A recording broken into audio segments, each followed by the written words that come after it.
Hold on. Hit record. Now hit record now, damn it. All right. So welcome that to big Red red. Weekly. Go ahead. What'd you say, Chad? No, I was just saying that big red blinking light in the upper left-hand corner is probably a key sign that we're recording. Is it? Smart ass. All right. So who do we have today, James? We have Tim Storms, who is a stuntman, a martial artist, a dancer, and various other things, and has worked on some of my favorite things of all time, from Star Trek. I believe one of your first films was also Robin Hood, Men in Tights with Mel Brooks, and training on some of the Spider-Man films, doing some stunt training as well as doing, I believe you still train for gymnastics and different forms of martial arts, correct? Yes, sir. And that's the show. Nice meeting you. It's good talking to you. This is amazing. Yeah. We don't want to take too much of your time. Well, sir, I would love to say you're our first stuntman ever on the show, but technically you're second. But we love talking to production folks, and we have been wanting to get a stuntman on the show for a long time, just simply because we admire so much of what you do. And if once upon a time in Hollywood has taught us anything, you guys were once the gods, correct? Oh yeah, once. No more. I don't mean that in a oh no, I still think you guys are amazing. But what is wrong with you that you will throw? How long's Joe? Now, Joe Lewis, what's wrong with you that you will throw yourself down a flight of stairs for money? And I don't mean that in a bad way. I understand completely. I think there is just like who would get in front of a stage or who would do this. There's something wrong with some of us, correct? And it's not a bad thing. It's what makes us interesting, and it's what makes you all fascinating to us. Is what is wrong with you? Because it literally is the most dangerous job in Hollywood. Chad's right. It can be. What is wrong with me? It's with other stunt performers. I grew up doing a lot of this stuff for free, so getting paid for it is actually redeeming me. It's a redeeming quality now, as opposed to a mental instability. It all comes from your training and your background. Like I said, when I was a little kid, when I was 4 years old, my brother would put me on the swing set and see how many times he could wrap me around the bar. Right. And he would challenge me to, how many handstand push-ups could I do? How many pull-ups could I do? How far could I jump off of things? I was doing crap like that, since I was a little kid. And it wasn't that I was a daredevil. It was just, I like to push the boundaries, and I like to see physically what I was able to do. Being a gymnast, being a martial artist from very young, I knew my capabilities, and I knew, what I was able to do. And sometimes I figured it out very quickly what I wasn't able to do. But I think I've always loved just experiencing the boundaries. And luckily, I think I was smart enough and rational enough as a kid to understand very quickly and to learn my lesson when something was past my pay grade, that I didn't want to do that again.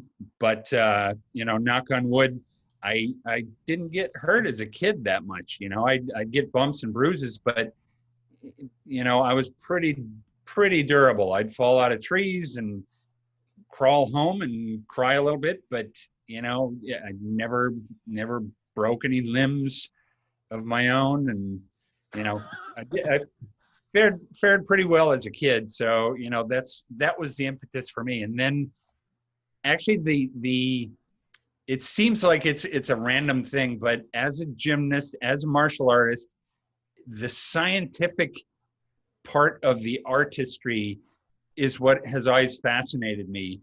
I have always loved experimenting and seeing what I could do, juggling. I became a circus clown at an early age. I always wanted to learn how to juggle more clubs and fire and knives and I would always experiment and live a little bit on the edge, but then rein it in. I was always working with weapons and, stuff like that. So always figuring out scientifically what I was capable of. That was always my driving impetus. It wasn't, hey, hold my beer, watch what I can do. It was never that for me. It was always, yeah, I'm pretty sure I can do that. I'm going to go for it. If I don't make it, I'm going to dial it down a notch. So that was always it. So you come from, and as I was doing research about you, you come from a theatrical background in Minnesota, correct? I do, yes. My whole family, I grew up, I was actually quite a shy kid. So I was always backstage, and I was always helping my dad. My dad did all the technical parts of theater and production, sound and lighting and all the stage things. My mom, on the other hand, always did parts of the costumes and the artistry, the painting and the sets and things like that. So, I would always move back and forth between those different things. And then, once I started getting a little more adept at the juggling and the martial arts and the gymnastics and putting it all together, I wanted to, I needed an outlet. So still being a shy guy, that really drove me to kind of perform a little bit. And then once I got in front of some really big crowds and, really, stuck my neck out for a little bit, I figured out it's not so bad. I didn't die. So I'm going to go for it again. And then you started once again, my driving impetus, living on the edge a little bit, Right. And then I'm sure you started craving the attention, right? The applause. Really, definitely, yes. Yeah, I was always a smart ass. Yeah.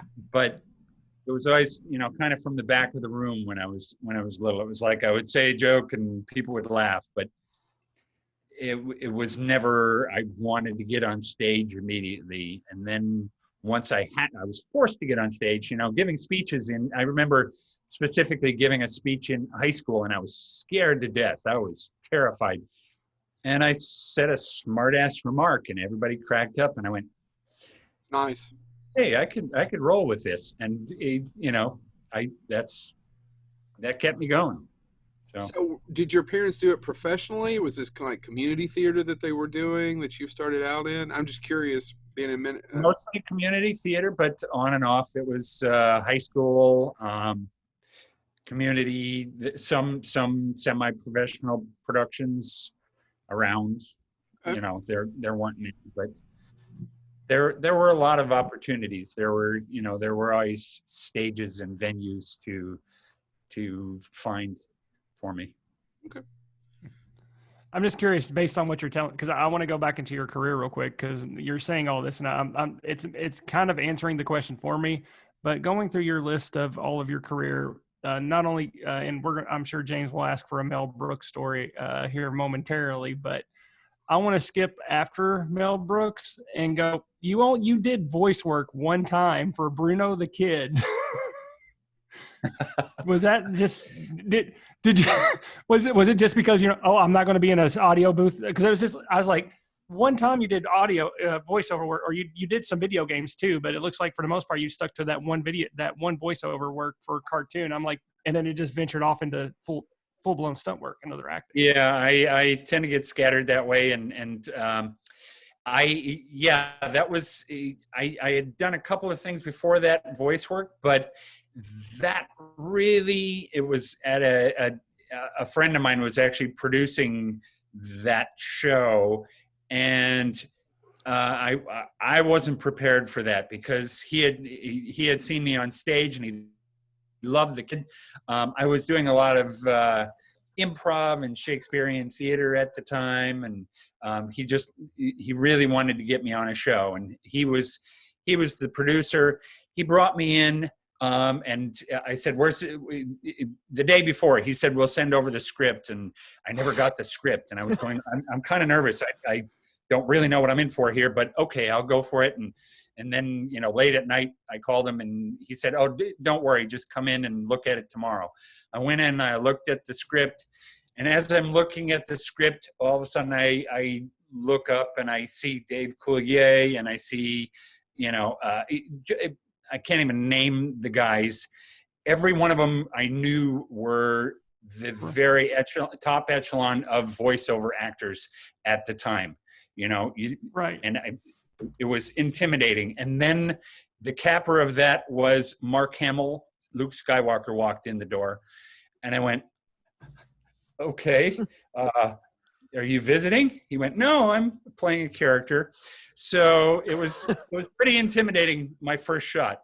I'm actually getting back into that realm because I love doing voiceover work. Oh, great. But yeah, at the time, it was a very specialized, very small group of people, and if you weren't pursuing that completely, you weren't in the room. You know, you weren't working on shows at that time. So it was a little too much pressure at the time, and I had way too much stuff going on. Like I said, I was doing Shakespearean theater at the time. I was doing a lot of different things. So I was quite busy, and I knew just to dedicate all my time to that wouldn't have worked.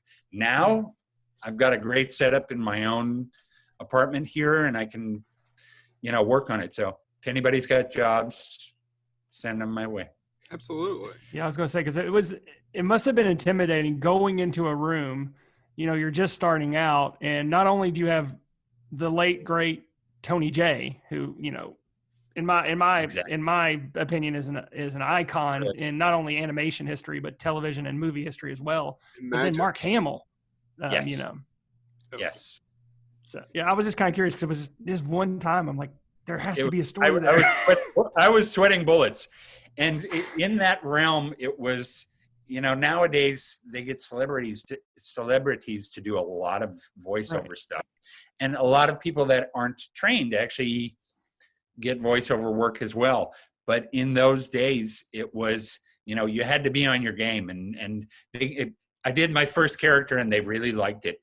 I got into my second character, which I think was a fighter pilot. So I thought, you know, Roger like this. And the director went, no, it's too muffled. So I went, Roger, no, it's too muffled. One more time, Roger, that. And the director went, okay, we'll go back to that. And I knew 3 times and you're out. 3 strikes. Yeah. But they still had me do a couple other characters as well. So I was filling in, which was great. And I made it into the final take with several of the voices. So it was good. That's awesome. Fun experience. Yeah. So I always ask this question for a lot of people, specifically if you're not from LA, you know, if you're from the Midwest, from Minnesota. So when you graduated, what did you do? Did you go right out to LA? Can you talk a little bit about that story? No, actually, before I even graduated, I was doing summer theater, outdoor drama out in Ohio, a huge production, which is as close as you can get to making movies on stage. I think it's a 4,000 seat theater, live horses, live cannons, stunts. I would do high falls off of a 35-foot cliff. Yeah, it's Southern Ohio. It's an amazing show, a historical drama about Native Americans. Tecumseh, the Indian chief, Shawnee chief, who basically ruled all the nations. But I did that for 5 summers, and I did I learned stunt work out there. Not learn stunt work, but I got to choreograph a lot of the fights. I did high falls. I was falling probably a couple of miles every summer because I would do backstage tours and do 5 or 6 falls every single day.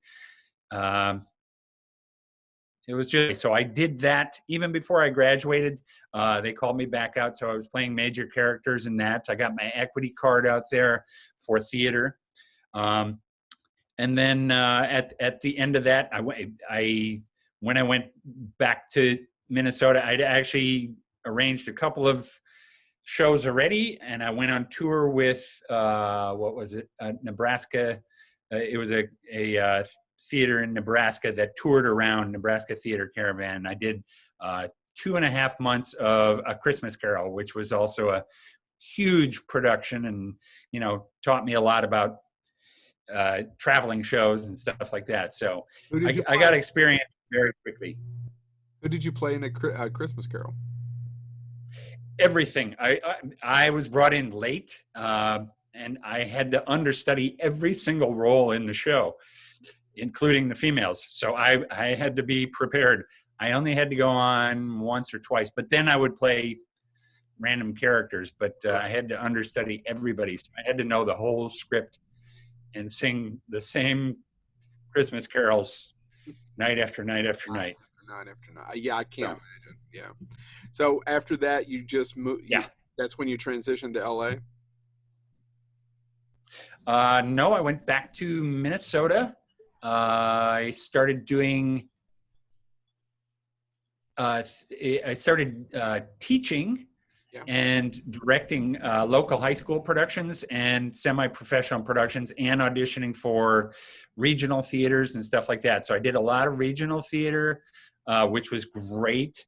Some really nice characters that, I had just, like I said, gotten my equity card. So I was able to really expand my repertoire and play a lot of characters that I might not be able to play had I gone to Broadway or places like that. So the regional theaters were really great for me. Plus I was directing some really amazing high school productions at that time. So it was great. The pay was good, but still in the same vein, I stayed there for about 1.5 years. And then the yearning for Hollywood came back to me. I had visited a friend out here once, and I just had wanted to come back so badly. So I took a dive again, and I came back out and, drove out, and maybe with $200 in my pocket. And luckily I had a great support system. Yeah. With a couple of friends that I got to stay with, and some good connections. And immediately the first day I got out here, I went to a gymnastics school, which I'd been coaching gymnastics, on and off for several years.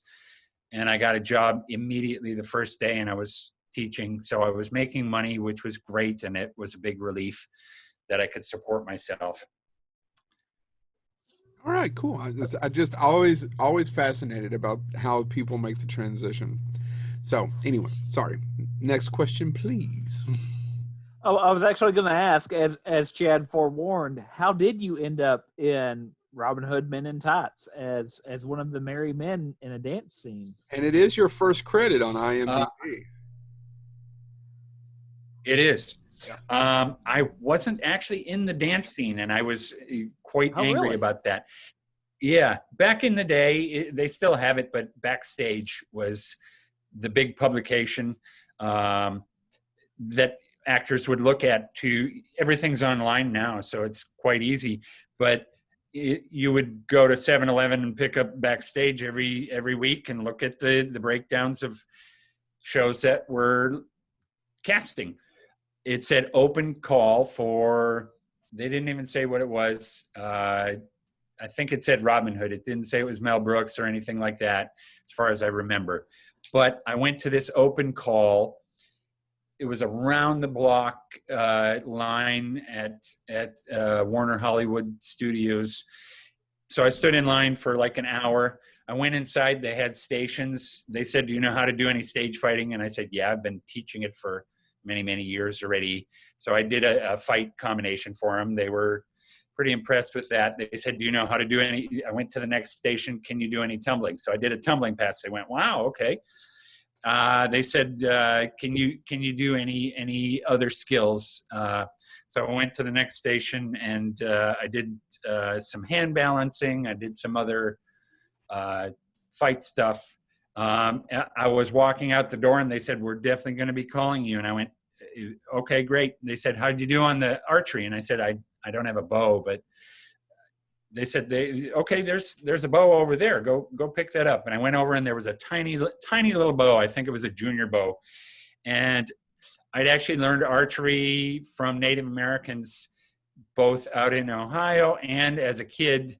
I spent a couple summers on Chippewa Indian reservations up in northern Minnesota due to my dad.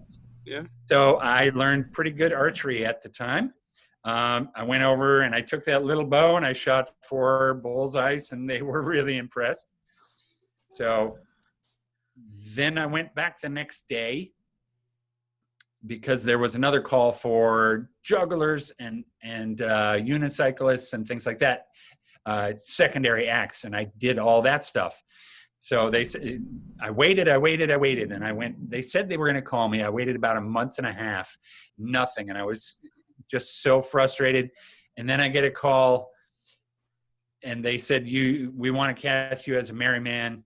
And I went, great, awesome. When do I show up? And they told me the date.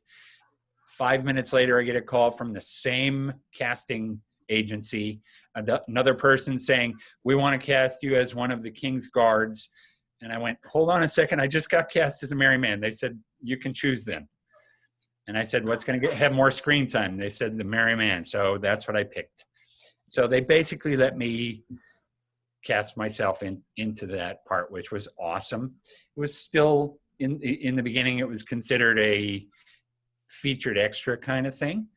But as the production went on, a lot of things happened, and Mel liked me, and they started turning the camera on me when I would do things, and then Mel started giving me little bits to do, and then it just snowballed from there. So I made it in quite a bit of the movie, which was fun. It's fantastic. So what's Mel? I've got an idea of what Mel's like, but so what's your best Mel story? Anything crazy? Any kind of, what you got? What's your best Mel story or experience?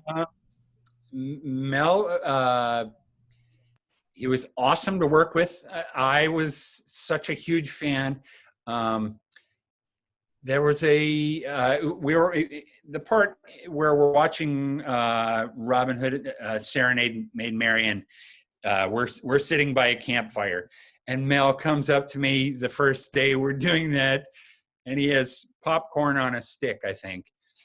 And by then he'd already liked what I'd done, and he comes up to me particularly. He says, "Is this funny?" I went, "Yeah, I think it's hilarious." So that made it in the movie. And then during that scene, we're all sitting there watching, and I'm sure everybody knows by now, Robin gets a little excited and his sword pops up. Yep. And behind the screen, everybody thinks it's something different. So during that, the first day, I started doing this little dance back and forth because I was in musical theater, and the first AD comes up and he says, don't do that. And I went, I was just getting into character. The next day they turned it around, and the first day it was behind us, and the second day it was shooting on us. And Mel comes up and he says, do what Tim was doing yesterday. Everybody do this. So everybody starts, that made it in as a bit, things like that would just snowball when I would just do something stupid, and it made it in the movie, and Mel liked it. And so he sounds like someone who collaborates. He really did. Yeah. He could be very particular. If somebody made a mistake, you would definitely know it. And a lot of swearing would go on, and, fear for your job.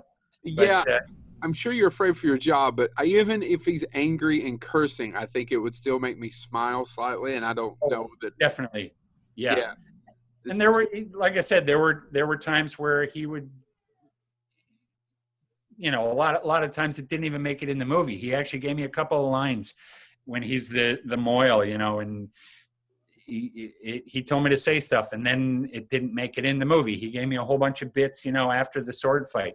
There's a part where, like I said, I was just hired as a featured extra. There were legitimate stuntmen who had been hired by the stunt coordinator, they had big metal swords and big metal pikes and all these big metal weapons.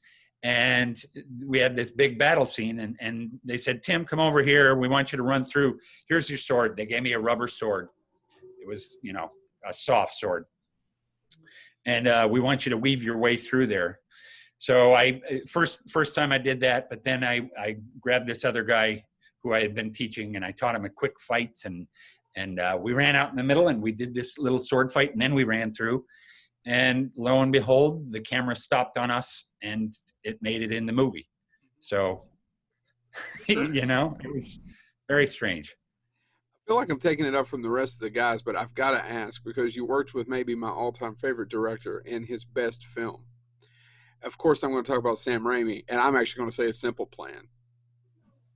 I loved Sam Raimi. But yes, I've worked with Sam on a couple of movies. I know Spider-Man, but I think it is of course, if you're of a certain age and you're geeky, Evil Dead is, I could transition this whole basement's filled with movie memorabilia. But of course, he's a god. He and John Carpenter and a few other folks to me. And I've never got to meet Sam, but his best film to me is A Simple Plan. I don't think enough people know about it, have seen it. It's also based on a great book. But anyway, so please, how did you get to meet Sam? And tell me a little bit about it, if you don't mind. No, Simple Plan was the hottest property at the time. Everybody in Hollywood was vying for it. I hadn't read the book, but I'd heard, the buzz. Actually, the way I met Sam was I was teaching gymnastics, and I was teaching at a birthday party. And I did I liked to do live shows. So I would perform as characters. And one day I showed up as Spider-Man for this birthday party. And Sam's wife, a beautiful woman, came up and started talking to me. And she told me her name. And I said, wow, you have the same last name as one of my favorite directors, Sam Raimi. She went, I'm his wife. I went, oh, okay.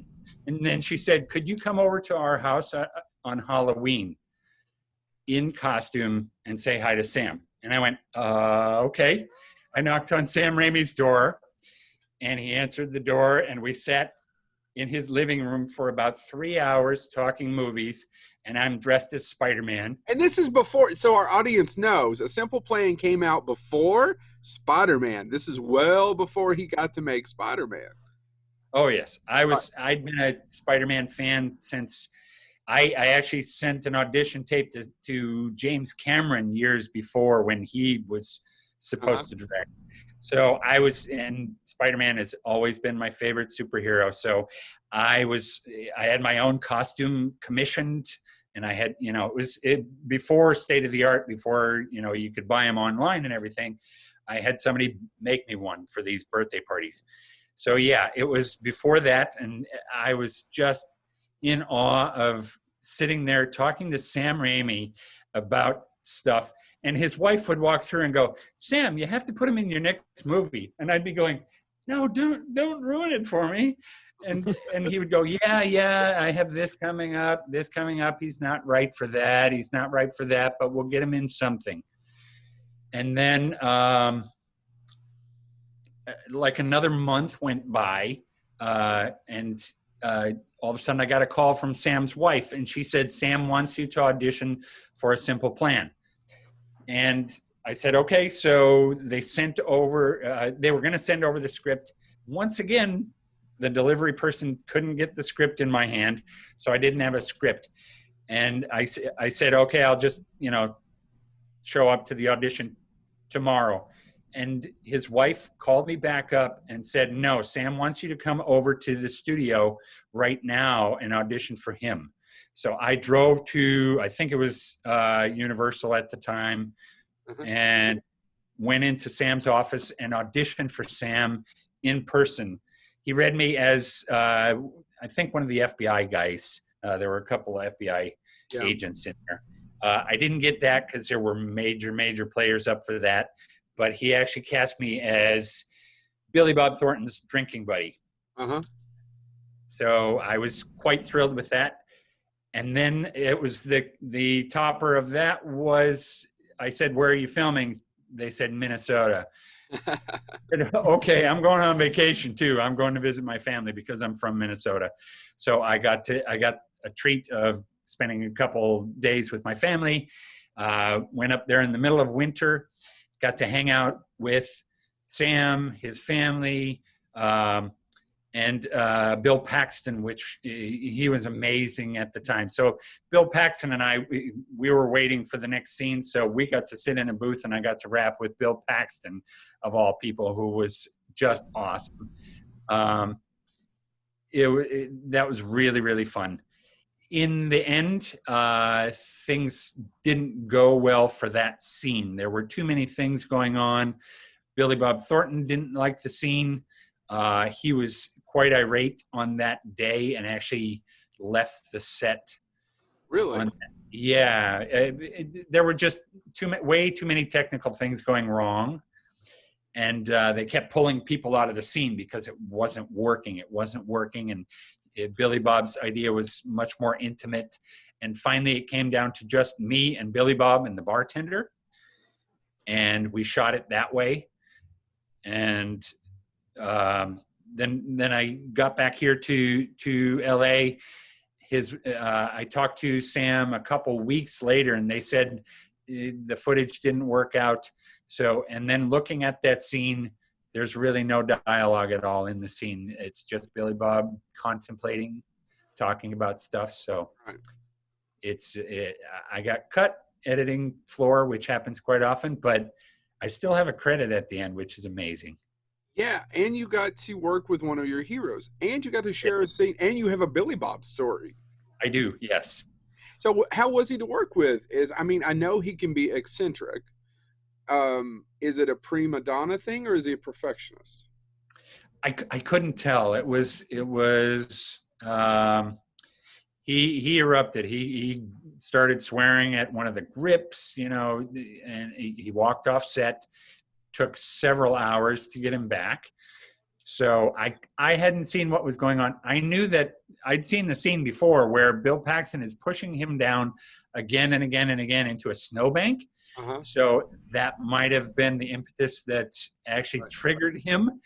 And who knows what went on in other scenes and, whether he was getting his way or not. I can't really say, although on the day it looked like a prima donna kind of thing. But in the movie itself, I was impressed, and I've always been impressed with his acting ability. And he's a fantastic actor. It doesn't mean he's any less of an asshole, right? Sure. Yep.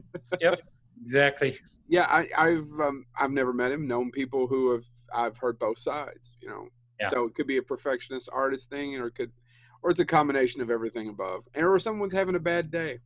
Yeah. And when you're famous and you have a bad day, it's much more memorable for folks. Yep. Exactly. Yeah. Well, that's great. So you were able to continue a relationship and work on another Sam Raimi movie.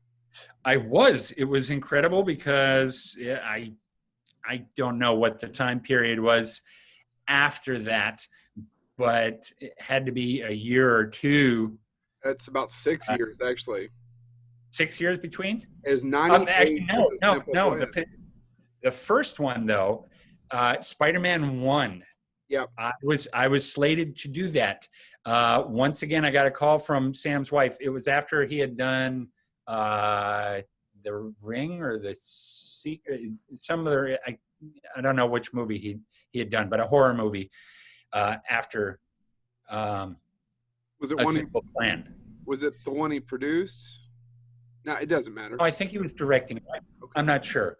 But I got a call saying Sam just got the contract for Spider-Man, and he wants you to do some stuff on it. Now, I said, I'll put together a tape. I put together a huge audition tape of me as Spider-Man. Sam loved it. He and I went through it 3 or 4 times. And this was back in VHS time. So editing was click, you couldn't put things together like you can nowadays. So it was, but I put together this whole thing. I brought in stunt friends, and I actually hung myself upside down, and You know, I think he got that kissing scene from me when Spidey's hanging upside down in Spider-Man 1. But I was slated to play Spider-Man as, you know, and Toby was going to be Peter. I love the way you phrased it, by the way. Well, he didn't really want to be in the suit that much ever.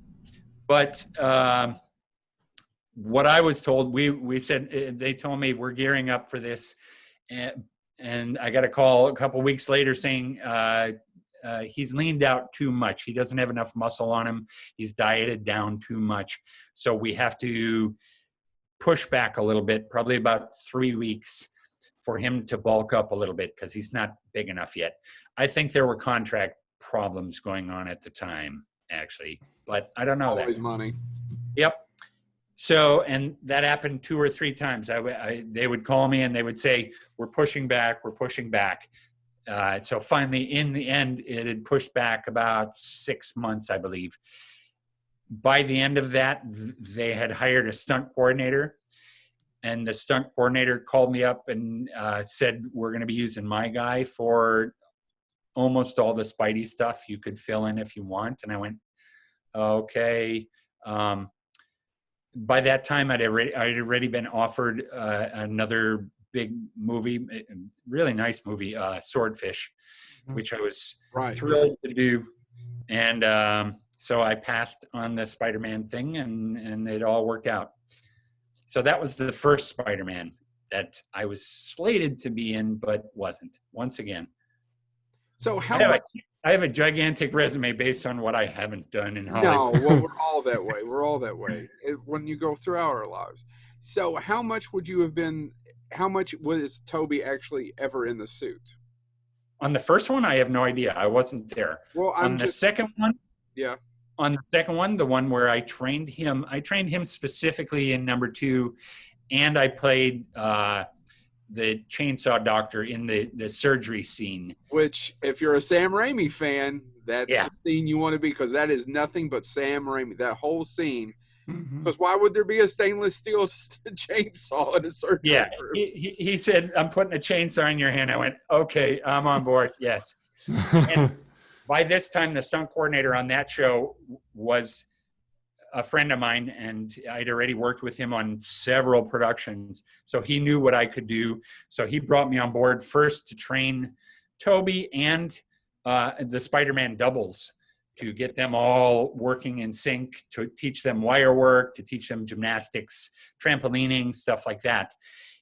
In the meantime, then he told Sam that I was on board doing that. His name was Dan Bradley. I don't want to leave him out because he was a gigantic influence in my life when it comes to the stunt world. He gave me my biggest breaks on many, many films, and he is a brilliant stunt coordinator, director, second unit director, brilliant movie maker, and brilliant stunt man. He gave me so many breaks. He brought me into that situation. And then Sam went, yeah, we're going to put you in this scene, which was fantastic. So getting back to the original question, Toby didn't want to be in the suit that often because he had a bad back. And it was pretty rigorous. And it every time you're in the suit, it pretty much required a stunt or being on a wire, which is not the most comfortable thing. Or, just having those suits it's people don't realize how uncomfortable things like that really are. Even though it's, once you get in one of those suits, you're like, I'm Spider-Man, it's amazing. But, Chris Daniels was Spider-Man in Spider-Man 2.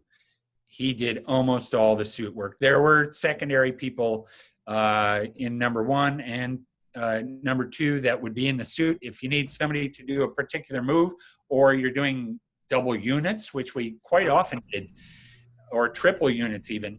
somebody would be playing Spider-Man over here while somebody was playing Spider-Man over here while Toby was doing his scene work over here. So it, there was a lot of double up and triple up stuff like that.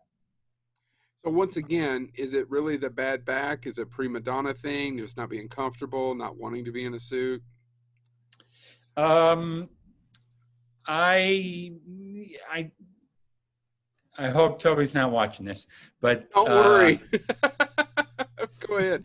If you don't feel comfortable answering the question, I'm just curious because I think most people are watching and like, oh, except for the CGI Spideys, you kind of assume Toby's in the suit. But I think I don't want to say prima donna because I come from an acting background where my first 5 years out here, I was refusing to do film and commercials and stuff. I'm a Shakespearean theater actor, and so I'll just do that for no money.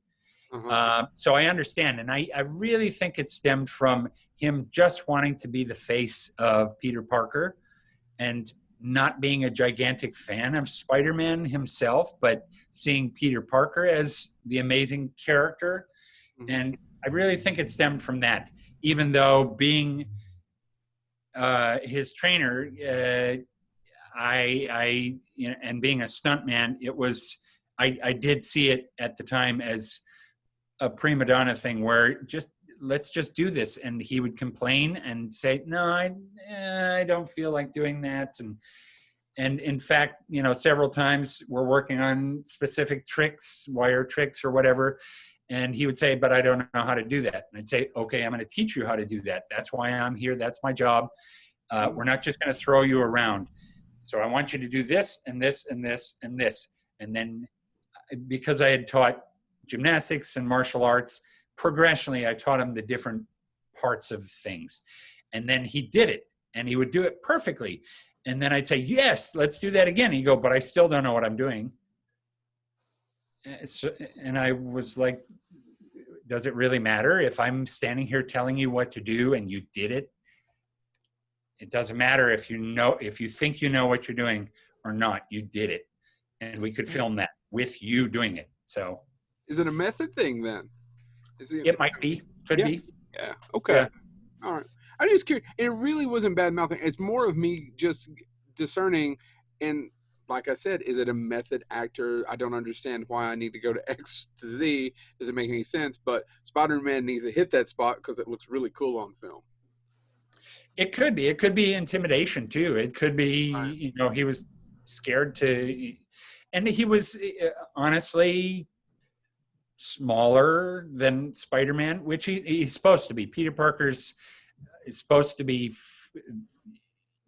at least the explanation was Toby's 5'7", Spider-Man's 5'10", and they want Spider-Man to look big and ripped and jacked. So necessarily, you're not going to get Toby to that point and still make him look like a dweeb as Peter Parker. It's a dichotomy, and you just got to roll with that. So, yeah. Sorry go ahead. Sorry to the other two boneheads. I've taken up most of the questions. I wanted to ask a question because we recently interviewed some other people that have worked on this particular film, and they talked about how the film itself may have been cursed, and that's the movie Cursed.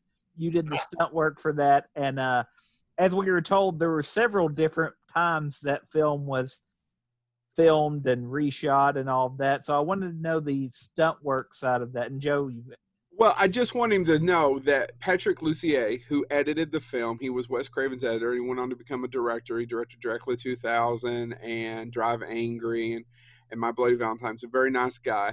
But for some odd reason, we didn't even have it in the list of things that we want to ask him. He was just on the show a few weeks ago. And we just got a great 30 minutes, gentlemen, of how many times and what all was shot. And as an editor, he saw all of it, of Cursed. So please, would you like to talk about your experience? I had very minimal experience on that show. Once again, same stunt coordinator, Dan Bradley, brought me on board. And I literally spent like 2 days testing the werewolf, running on the ceiling things, being on a wire, getting down the general movements. And then I didn't know what happened beyond that. It sounded like politics were coming into it again, and I wasn't called back for any legitimate, any real shooting. So I was basically a test monkey on that one, or test werewolf. So I did establish a lot of the movement that they liked.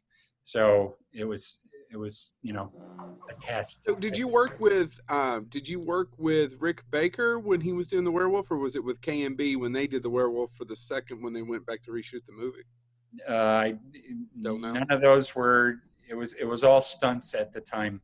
It was not in costuming and wardrobe and stuff like that. It was all just testing and filming the tests to show and to get approval for the stunt work, which I don't know how it even turned out after that, because the whole thing seemed to just fade away right after that.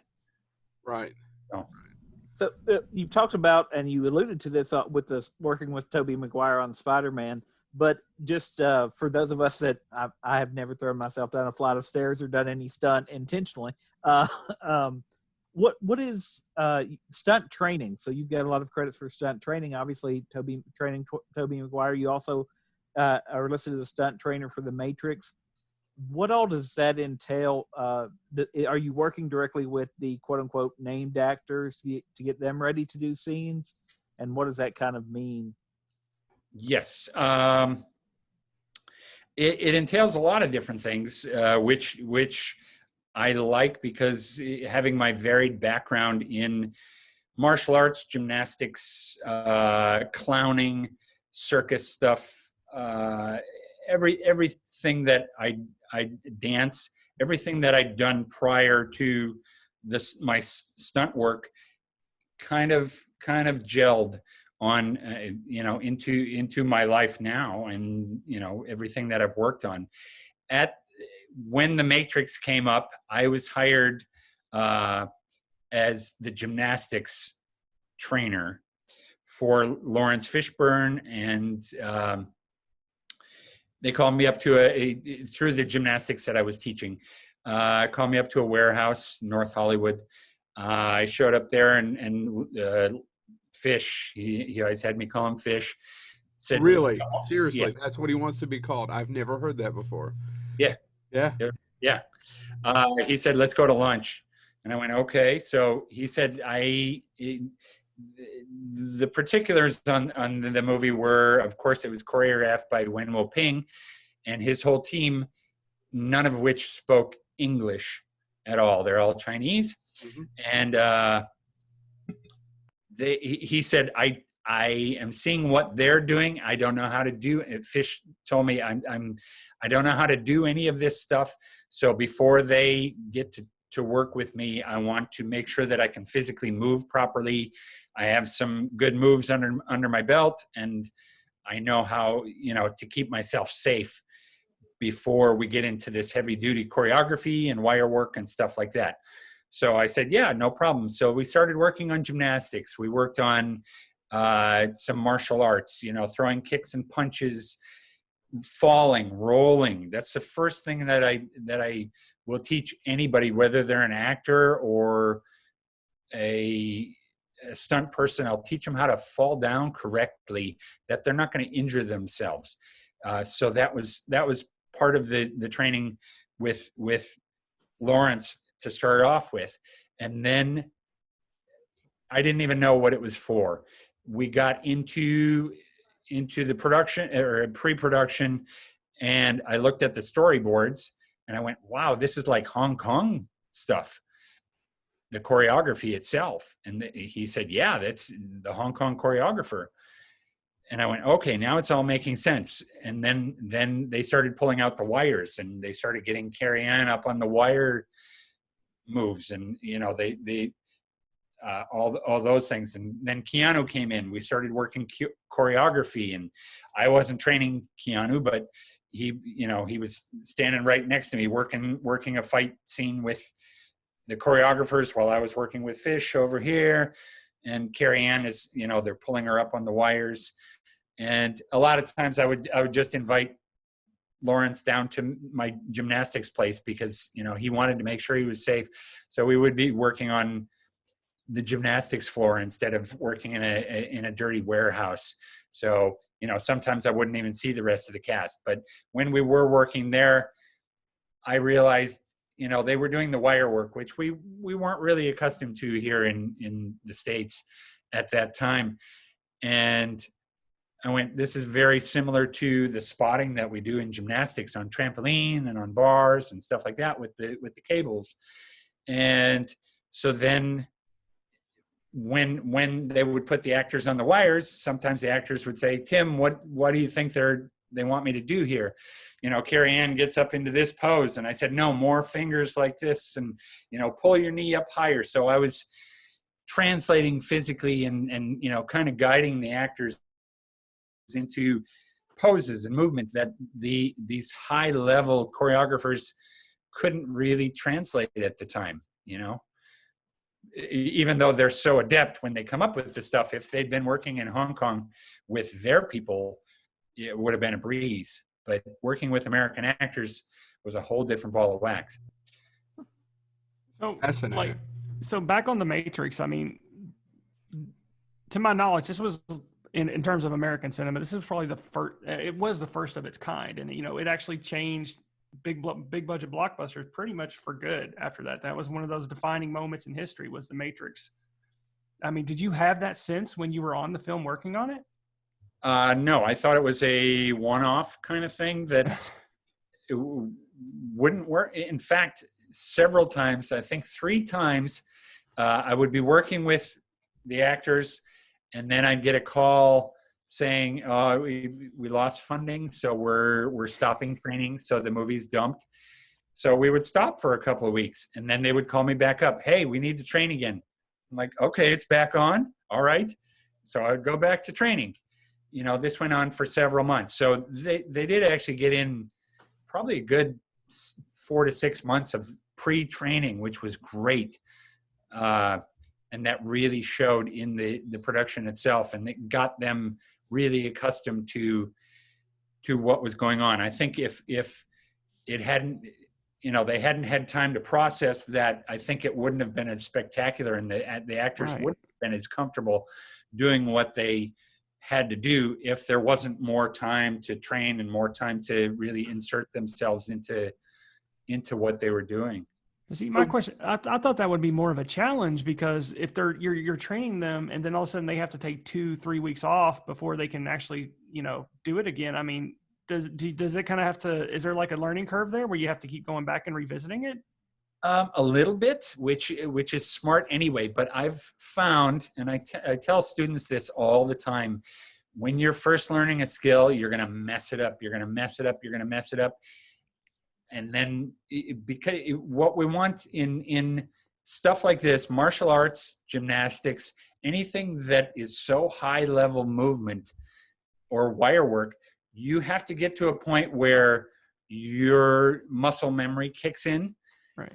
And in gymnastics, things like that, we train. And even in stunts, when I'm training somebody, I tell people, you know, if they've been gone for a couple of weeks or even a month, when they come back, their body is going to remember it, and it's actually going to be acclimated, and they're going to be much more relaxed by the time they get back. Even though it may seem a little foreign, their body understands part of it at least. So then we can step it up a level. We can move up physically and make a progression beyond what they've already learned. So that is actually a really, really nice progressional platform to work on, is a little time off after you've really worked hard and your brain is able to process things.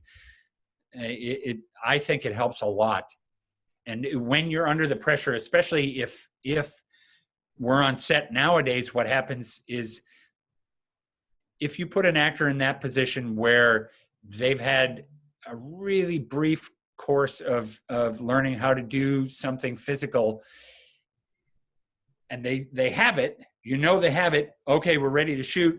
When the pressure is on, and the cameras are rolling and there's a crew of 50 people standing there and the lights are on and you're wearing wardrobe and you have different shoes on and this binds and the weapons are real now and you have to say lines and you have to stay in character.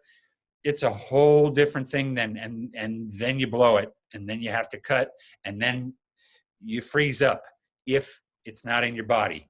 And Gotcha.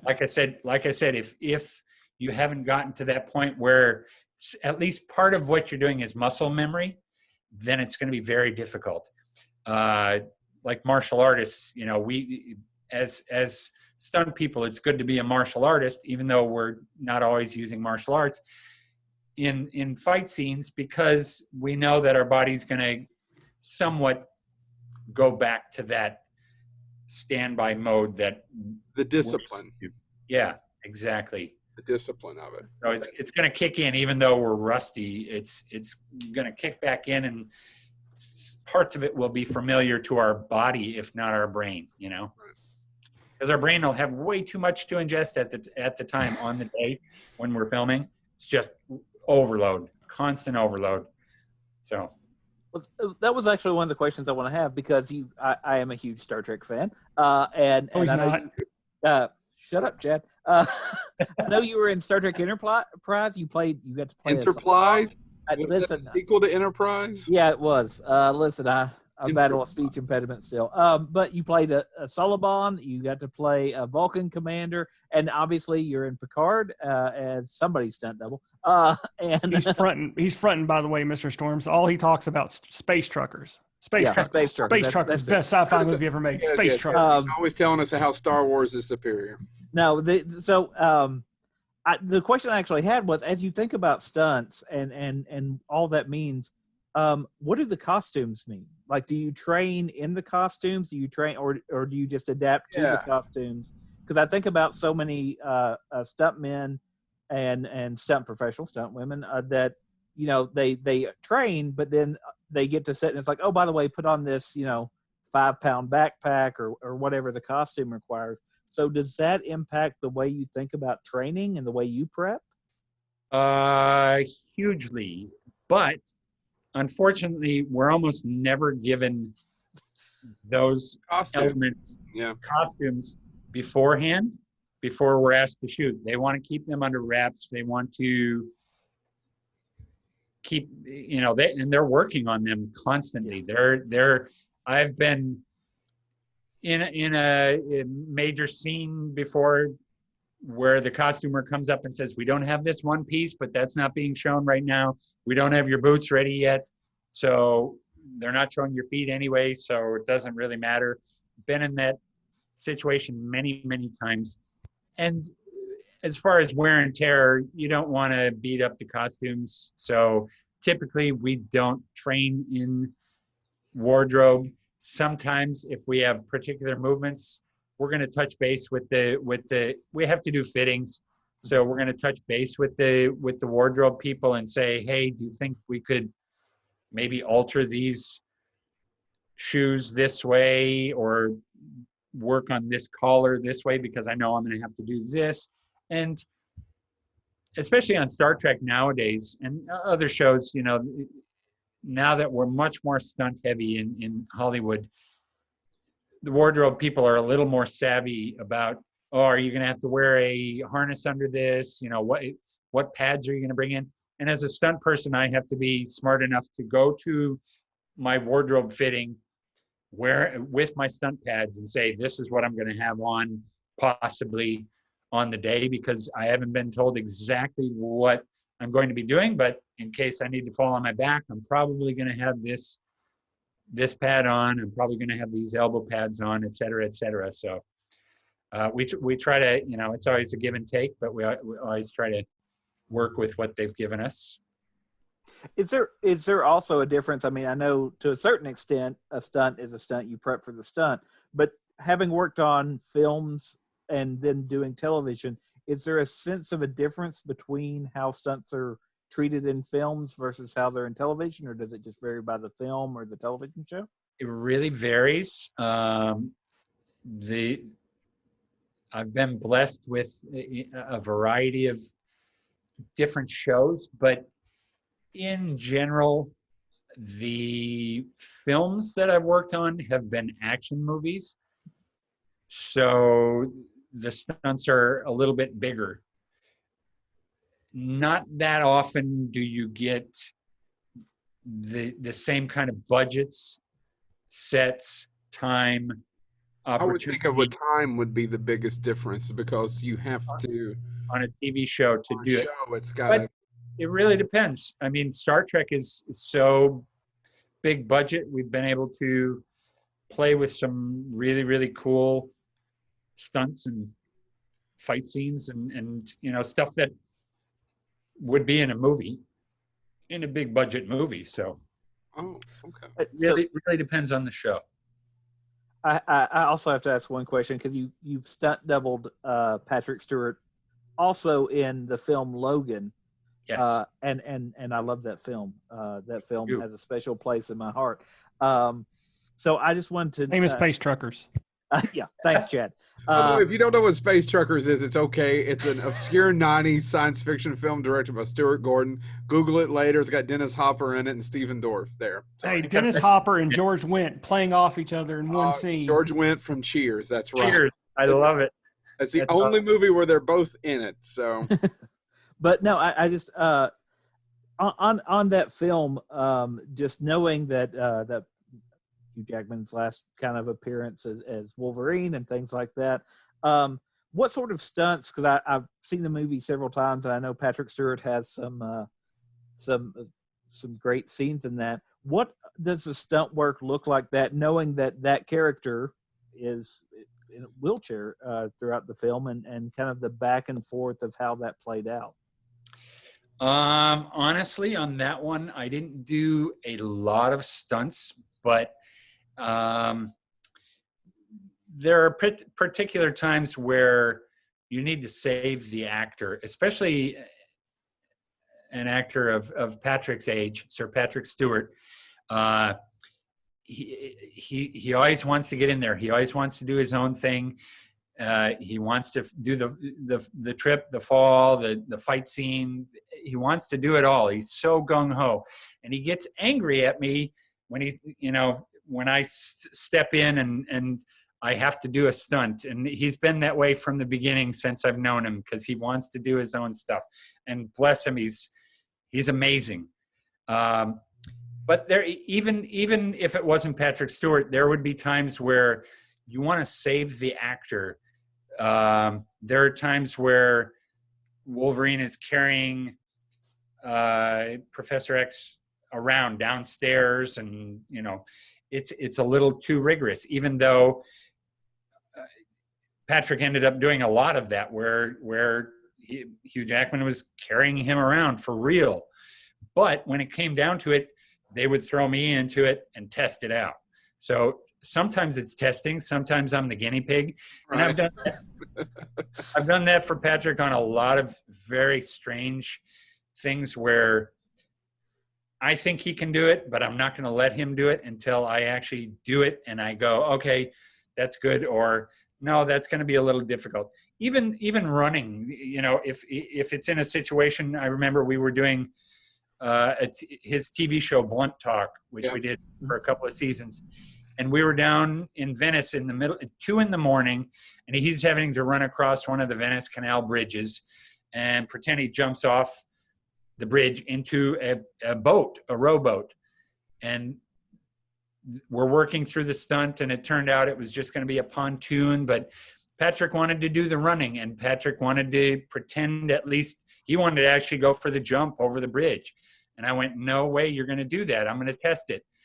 And running out there, I ran up and I planted my foot on the bridge, on the railing, and it was full of dew already. And I slipped and almost wiped out. He came up and he said, okay, I see your point here. So there was another thing, a gag on there where he's getting whipped with a towel, like in the shower. And I said, I will definitely go to bat for him on that. And get snapped by the towel and get flagellated, you know, for being a bad boy. So I tested that out. We shot one with me, and then I went, it's not a big deal, and Patrick jumped in. So there are a lot of things.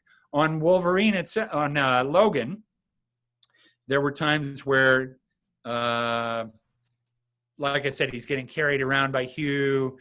He falls out of the wheelchair. That's definitely me falling out of the wheelchair. But there's also times where the big chase scene, you know, in the back of the car, on the freeway, that's mostly me. But there are other times too, like I said, you want to save your actor, whether that's physically or just the time, because the time constraints on, especially that scene in the water tower where it's just Hugh Jackman and Patrick Stewart, which was amazing for me to just be sitting there with those two of my heroes, watching this scene again and again and again, and watching the brilliance. And, you know, they wanted to send Patrick home to get some rest because we had to film very early another scene in the morning.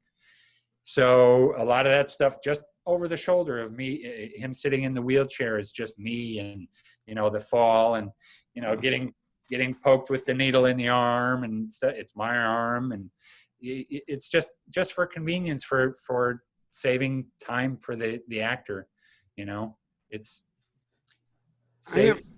I want to comfort any future stuntman that would have to double me. I will let you willingly take all the risk. I will do that. Ahead.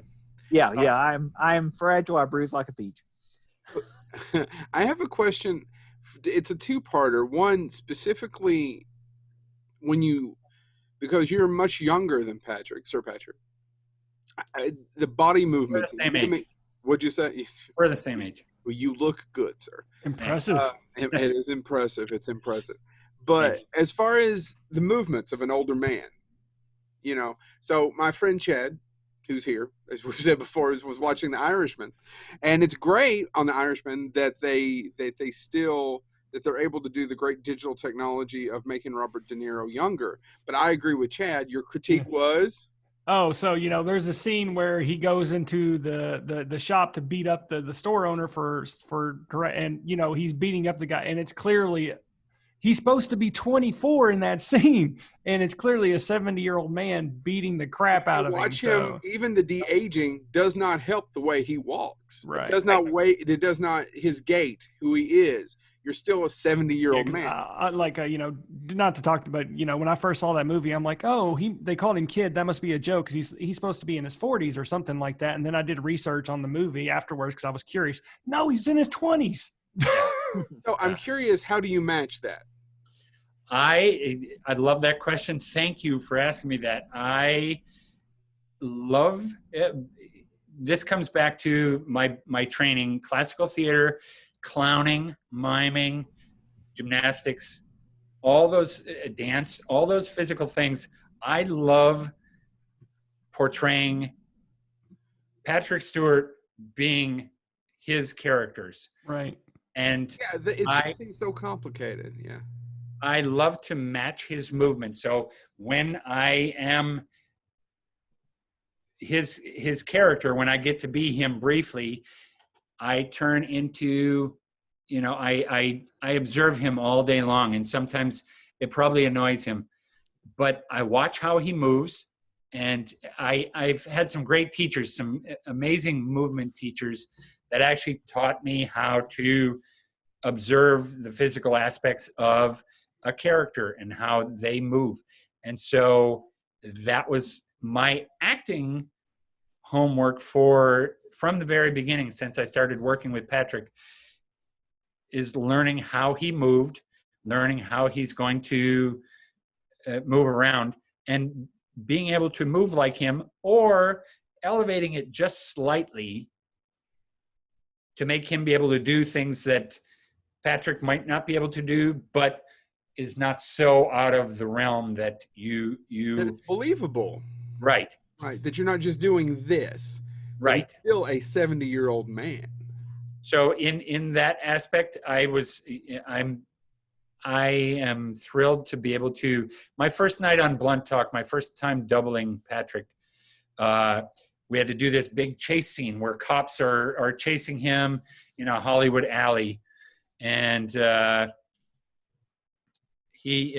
cop tries to tase him, and he grabs the taser and has to tase, one of the cops back, and he runs up on top of the car, a Jaguar.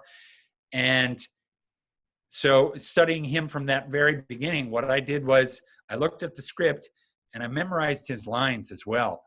So when he got into the stunts and stuff, I was saying his lines, and the director and the producer all went, "What are you doing?" And I went, I'm getting into his character. And they went, keep doing that. We can use all of that. So if I'm moving my mouth, if I'm saying his lines, if I'm on the same rhythm, same cadence, the same, style of movement that he's using, it's going to be so much more beneficial. I've always hated that too, where I could look at a film or a TV show and go, when they turn it around and it's obviously somebody else doing the stunt for this person. Right. It's too obvious for me. And that's what I've always relished about, especially with Patrick, but every other job that I've done, I like to really get into the character. And like I said, maybe I annoy the actors that I'm doubling, but I like to get into their character and really observe how they're moving and do things exactly how they were going to do them. So I look at the script, I try to memorize as best as possible. There were times on Picard even where, they're doing an over the shoulder, and I would do an entire scene with his co-actors saying his dialogue, even though, if I had to paraphrase or whatever, but they loved it because I would do it in a British accent and try to do it, as much as I could as Sir Patrick. So, my best imitation on the day would sometimes impress people, and it was great. It's thrilling for me, and that to me makes up for a lot of the times when I actually have to fall down and bleed on the concrete and get hit. Is I'm still doing an acting role, whether I'm saying the lines or not. I'm still physically portraying that character. Absolutely. Whether somebody else is or not. And honestly, I've been in this situation many times where people come up to me and say, "You're doing this better than the actor is doing it. Why aren't you playing this role?" I went, well, I like to rely on my, I like to do that too. I'm an actor as well, so I love doing that. And in the beginning, I would only take stunt roles if they were acting roles as well. I refused to double people until I started getting into the realm of J.K. Simmons and Sir Patrick Stewart and people like that. And I went, I like to double people like that too. So that's a thrill for me. I can't imagine the amount of the education that you've got just being there with them and being in the room with them and doubling them. How that has just helped you grow as an artist. Yes. J.K. Simmons. Yes. I mean, as much as I love Sir Patrick. Yes. J.K. is one of those great character actors that will elevate any piece, even if he's in a piece of shit. While he's in that piece of shit, he is the best thing on the screen. Yes, I agree. And that was exactly as you said. It's such an education when it comes to that. Especially, we did my first show with him was Counterpart, where he was playing He was playing himself from a different dimension. Mm-hmm. So he would have to go back and forth, and especially if we're doing fight scenes, he had a stand-in double as well. But if we were doing anything physical, I would be there, being one of those two characters of him. So it was really, that was definitely an education, learning how he would change himself to be the other character, how they move differently. And I would try to observe that, and I would ask him, what's your center here? And he didn't want to communicate a lot of times. He was in his process, but I was pretty physical, and I would, I understood what he was doing, and I doubled several people by that time. So I knew how I wanted to approach it, and that was a great experience. Yeah. So. Yeah, and I get that. He's in his process. He's in that moment, and it's hard to take himself out of that moment and explain all of that to you, things that he's no way probably even capable of verbalizing. Definitely. Yeah. But like I said, luckily I come from the background that I come from, and I've been trained by some amazing people to be observant about things. And even everything, like I said, gels together. Even coming from a dance background and martial arts background, I'm used to looking at, if I'm in a real fight, I'm watching somebody's hips move. I'm not watching their eyes. I'm not watching their shoulders. Right. I'm going to watch their hips move and that just comes from martial arts. And observing how people move physically like that is such a blessing for me to have been trained in those aspects and varying aspects, that I can look at different sides of a character and actually a real person to see what their motivations are and kind of read their motivations when, like you said, they may not even be able to express those things. Express it. They can't even tell you what that is. It's just a feel. And when you're at that level of an art, if you're at that artistry, then it's so hard, and you've been doing it for 40, 50, 60 years maybe. It's a long time to be able to just well, I'm here. I know where I'm at. I am this. As a professional. I know that my bonehead, the other friends have just one bonehead exclusive. Tell us right now, truly, how big of an asshole is Mr. Picard? I mean, Patrick Stewart. Patrick Stewart? Sir Patrick, I've never heard anyone tell us a bad story about him. Sir Patrick is a negative 25% asshole. He is the most giving, most kind, caring, wonderful man. I love it. I actually am thrilled because not during this time, but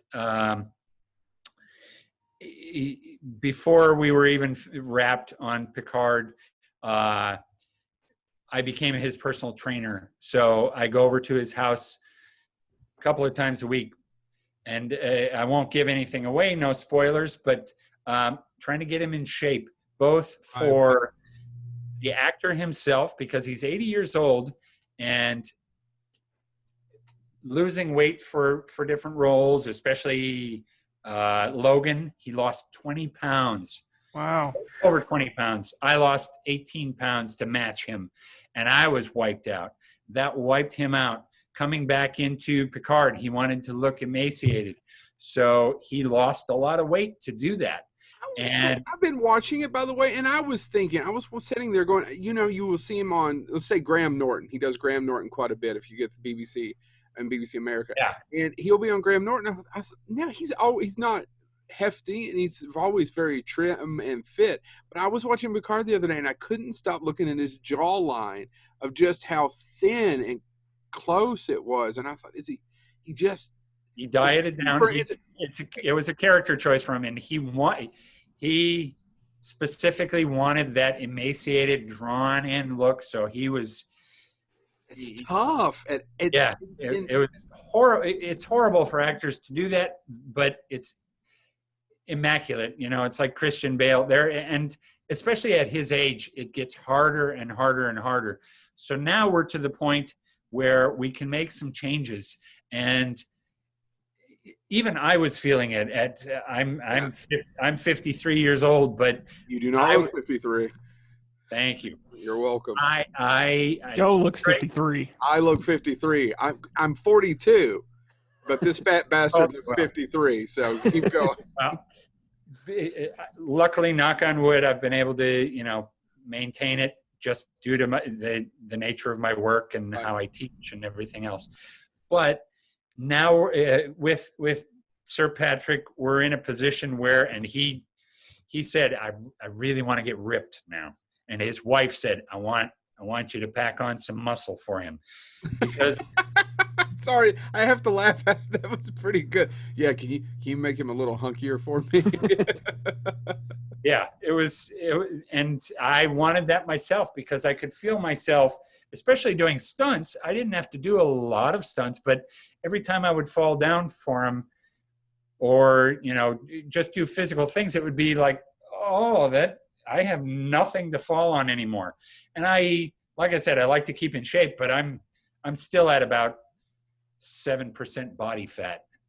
And when I'm in this condition, I have no padding on me. It hurts to fall down. Yeah. And with Patrick too, you need muscle to function. You're gonna function a lot better. You're gonna be much healthier. You're gonna ward off diabetes. Mm-hmm. You're gonna ward off all heart disease. Blah blah blah. I'm totally into fitness hacks and things like that, and having my background in training and everything else. I like fitness. I like nutrition, things like that. So I'm always advising him on what to eat. He's got to bump up his protein more, and et cetera, et cetera. You just physically, and it's amazing getting him back to the point where the man is just a beast doing. And he's got some injuries. He injured his shoulder doing Moby Dick years and years ago.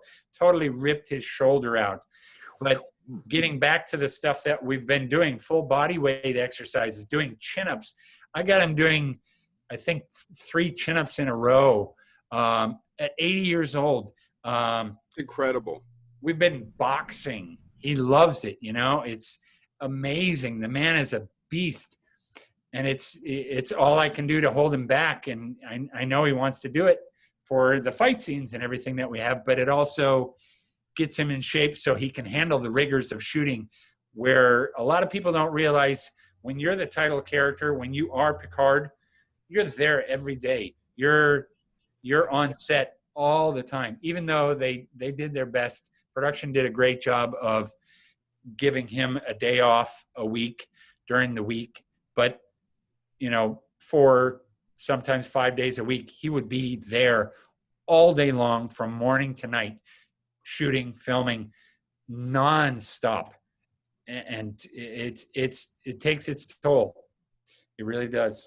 Yeah. Well, I want to say, and I am a big Star Trek fan. Yes, Space Truckers. But I want to say I was going to say Space Rangers this time, jerk face. Okay, but what you all created there, I just appreciate. I've been a Star Trek fan. My father introduced me to Star Trek the original series when I was 3. He didn't know I'd take it to the extremes that I've taken it in my life, but it has been. I think we're seeing a renaissance in that franchise between Discovery and Picard, and I think Picard has humanized that character, and I loved the character before, but there is something about, I think that show speaks to the times we're in now in some ways, and I appreciate everything that everybody. I'm not done with it. Don't get any spoilers while you're kissing his ass. Hold on. Don't give any spoilers away. I agree with you completely, and I think that what this show does, for me anyway, I've always been a big Trek fan too. I love Star Wars as well, so getting that out there, but not the recent ones. Sorry, that's okay. That last Rise of the Skywalker is almost a piece. I haven't seen it yet. It comes out on Disney Plus 3 days from now. Then we can talk about it. Don't bother. I think the Mandalorian is. I think the Mandalorian is going to save it. And oh yeah, I agree. Yeah. Oh yeah, no question. The people that do that, Jon Favreau and his people will save Star Wars, hopefully. And John Wayne's grandson. Yeah. But I've been a Trek fan for a long time too, since I was a little kid, and I've loved the original series. Thrilled to death to be on Enterprise. Next Generation was my second favorite, and especially with Picard. It was always nice to see such a stoic, amazing figure, so cerebral figure of Picard. But now, I didn't know how I was going to react to it when I when I first saw what I saw of the script and stuff, even though they were so hush hush about it through the entire process, I didn't know what was going on. But just seeing the characterization that Sir Patrick was giving Picard now brought a humanity to a character that sometimes you didn't care about before. And if they had done this as a the same way that they did before, the serial episodes, episodic, where everything is different, they come into a new situation every time, that works just fine. Where you can delve into the characters a little bit more and see here and there a glimpse of the facade that each of those characters has, and you can delve into those a little bit more. But when you have a story like this that's more of a movie, that's 10 episodes continuous, if you don't give that character foibles, nobody's going to give a crap at all. I don't care about Superman at all, because for the most part he's invulnerable. I don't care if he gets beat up. You have to, Jackie Chan is brilliant that way. When he gets punched, or if he punches somebody, he hurts himself. That's what you want to see. That's what, to me, good drama, comedy, everything is about. Any kind of storytelling is about the underdog and overcoming something and overcoming the foibles of a character. And the bigger those challenges are, the slower the progress has to be. It can't, if every single time the hero wins the day, you get a little bored with that. Well, Fast and the Furious. Fast and the Furious. I think I knew I was in for a ride from, and Joe, I know you've hopefully at least seen this episode. I saw the first 5-6 episodes. You're fine. Because when hold on. Let me do this. Yes, please do. And now I can't hear a word you're saying, so somebody give me a thumbs up when I can put these back in. What about the at home? But Starfleet's not Starfleet anymore. That line, because I think that's such a brilliant, and I think it is kind of a mirror of, we all grow up and we think, oh, this is the ideal. If I get this, and just in the spot where I am in my life and all of that stuff, I saw that line and I was like, how many of those moments have I had? And of course, Patrick Stewart does it much better than I do. But no, you were great. I love the delivery, the gravitas. It's just. Yeah, thank you, Joe. But I think that, so I just wanted to say, I mean, that you're part of something that has just reinvigorated, and I never stopped being a fan, but now I'm like, well, okay, when's season 2? Let's get this on. I need something to do. I'm saying too. It's awesome. Well, and I know, and I don't want to. I want to be cautious of time because you've been gracious. Obviously not, because you're still kissing his. Which I'm sure. No, I wanted to say. He's got his Friday watching a space truckers to come. So he's gonna. I believe. I swear to God, you should. If you've not seen it, Tim, you've got to go out and see it now and just find it. I'm definitely going to watch it. I think I've seen it a long time ago. But you have not missed much, but now you're just going to go, who are those assholes in Kentucky that kept talking about this obscure film? But speaking of the fandom of Star Trek, I believe, if I'm not mistaken, you are going to be on the other side of that. If things happen as they should, you will be in Las Vegas at the Star Trek convention. Is that correct? If it happens, yeah. I was slated to that kind of blew me out of the water too. I was approached, and my agent had been telling me this, that she knew somebody, and I went, really? That does Star Trek conventions? Okay. And then actually talking to not Sir Patrick per se, because he doesn't tend to do a lot of those, but Jonathan Frakes, who directed. That's this guy, by the way. Yes. Now, wonderful. I love him. That's how we got our start. That's how we started doing a lot of this. Other than we used to make short films, is that I moderate for a lot of conventions, and Frakes is one of the just premium people I have And by the way, this is the thing I tell people all the time. Stars are like anybody else. 90% of them are fine. About 10% of them are assholes. Yep. You think that's accurate? I always say that's accurate because I always get asked about all the different people I've met and talked to. I was like, no, 90, 80% fine. But Frakes, he has a halo. My son had just been born when we did it 2 or 3 years, and he just made so much. He was just so sweet to my son behind the stage before we got up, and I brought him up and did. It's one of the nicest people I've ever met. So I actually wouldn't believe a story where someone said he was an asshole. I couldn't believe it. He never was, and in fact, when he was directing, there was a palpable joy on the set. Yeah, and when he was in the episode, there was a palpable joy on set. It was everybody would come to work so happy, and Marina Sirtis the same way. Yeah. But directing, especially, Jonathan would come in and everybody would light up, and he would engage. He would engage everybody on the set, from the lowest PA to the director or the producers, to everybody. He would be there with everybody, and he would joke with you and just share and invigorate everybody. He was brilliant that way. And in fact, when his tenure was up directing the couple episodes he did, everybody was just so morose, even though we got another great director in, and we were all thrilled. But it was kind of a letdown to start out with. It was like, oh, but then he showed up, and he's in the next episode, of course. So it was a saving grace that way. Marina Sirtis is the same way. She is so giving and kind, and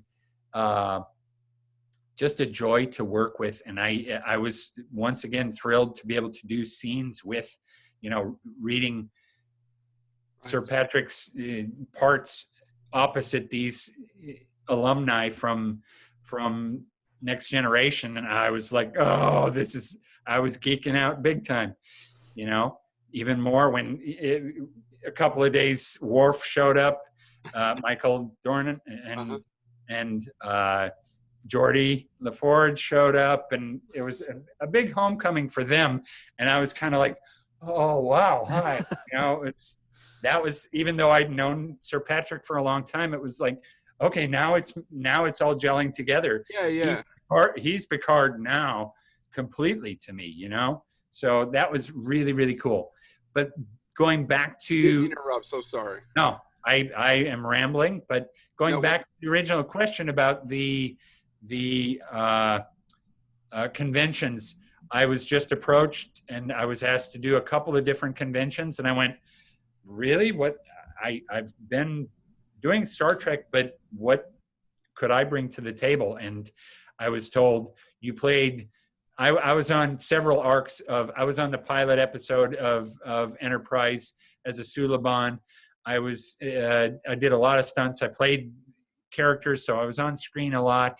I'm pretty recognizable in that.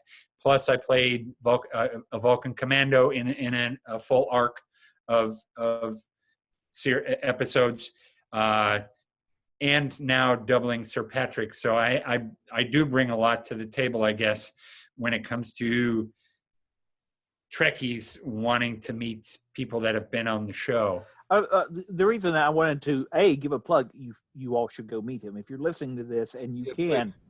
Please go, because when I was younger, one of the first people I got to meet was Bobby Clark, who played the Gorn. Awesome. And I'll never forget, because he literally just came up and started talking to me and was nothing but kind and all of that stuff. And then it was like 2 minutes later, I'm like, wait, the Gorn was, so I want to say one of the reasons we love to talk to people who do stunts and all that stuff is because you all are so essential to the stuff that we love. I mean, I think the behind the scenes stuff, the prop builders, and obviously not to take away from Sir Patrick Stewart, he seems to be doing okay. But I just wanted to say thank you for everything that you've done, and I'm glad that hopefully fans welcome you, because I think that's such a big part of what we love. So thank you for being willing to meet fans. We apologize in advance. Tim, now that he's done kissing your ass for the third time, you are going to, when it does happen. I need to stand up for this a little bit more. Yeah, you do. Hey, you thought that goat was a freak. Wait till you get Dr. Thomas. And by the way, if you're listening to this episode going, what's he talking about, a goat? Oh, we had a conversation before we started recording. Real quick, just out of curiosity. Never got convicted. Now, hold on. You are going to have a blast at the con. You're going to have a great time. But remember, Trekkies are like any other nerdy fan. Just like we were just talking about movie stars, 80 or 90% of them completely normal. Now you just have to be prepared for that 10 to 20%, because you're going to meet those sons of bitches, and they are a little odd, and all stereotypes are based in a nugget of truth. And if any of them ask you about Bruno the Kid, remember I did it first. All right. Awesome. Yeah, it's still strange for me, but I'll get I used to get fan mail from around the world, physical letters, and I was just stunned. Yeah. I was stunned by that. It's like, could you send me a picture? Okay, sure. And then it turned into emails, and I get hit up a couple times a week on Instagram or Twitter or Facebook, whatever, saying I loved this movie that you were in, and they'll send me screenshots of myself in a film or something, and it's like, okay, great. You're gonna love it. You really are. You're gonna have a blast with the fans. I promise. They're great. We love doing the conventions as far as being on the stage. You're gonna have a good time, and you're gonna be able to tell them some of those great stories that you just told us, and they're gonna laugh their ass off and enjoy it the whole time. Awesome. Yeah, it's kind of a love fest. It's all about the community there. People return for the community. Yeah. And speaking of responding to things, thank you for taking our crazy request to do our show and responding to it. Thank you very much. Thank you. Thanks for this has been an absolute blast. Thank you. Are we done already? Well, you honestly, I don't know if you noticed, but look down. You've been talking for over an hour and a half. Oh my God, I tend to ramble. No, this was not rambling. This was. And by the way, we will lovingly have you back on to talk about. But before we go, I want to ask: is there anything that you've got coming out that you want to talk about? I have, or that you can talk about too. I understand. The next thing I'm actually slated for is Picard again, but once Hollywood opens back up, knock on wood, everything. Well, the three of us are usually in the same room when we're talking to people. Sure. I actually have a kids web series that I wrote years and years ago, and a friend of mine plugged it to Nickelodeon, and they were all set to go. It's Fantastic. Fantastic, yeah. Fantastic. And I just wrote that not as a whim, but I was doing the character for birthday parties, and he was this bumbling, clumsy superhero that had great powers, but I wanted to do a series or a movie or something at the time, and so I wrote this spec script, and Nickelodeon was all set to go. And after the plug, they started giving me some feedback, and then all of a sudden, all the people that were interested in it got fired from their places. So we had a quarter for every time we have heard that story. Yep. So it went years and years and years, and finally, I got an iPhone and I got a camera, and I shot some things of my own, and I was well inundated in the business. And I said, I'm still teaching. I love teaching kids, and I want to impart some fun, some knowledge. I want to do my own thing, because I'd been stuck in a rut for a while, just doing stunts. And I said, I want to revamp this. So I rewrote it. I went to a couple of friends and I said, what do you think about this? And it's everything that I wanted, that I believed in. It was a superhero thing, which I've always loved superheroes, all the Marvel stuff, and I love being involved in all those things. Fitness and health and comedy. So those have always been my go-to kind of things. And I revamped it, and I brought on board a friend of mine, and we rewrote. And it was a little stop-start to begin with because I did everything from the beginning. I made the costumes. I made all the props. I brought in friends.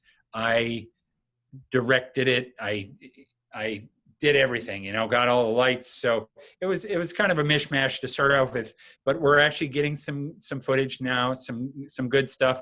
We've got a YouTube channel, and we've got 2 episodes out now, and we've got 3 or 4 really, really good ones in the bank right now that I'm waiting to film once we are able to break out.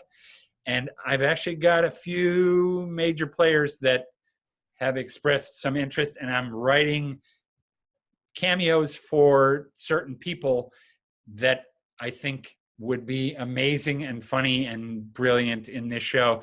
And I think it's a fun YouTube channel, and it's, they're very short little segments, 3 to 5 minutes, but it's fun. So that's what I'm doing right now. Captain Fit-tastic.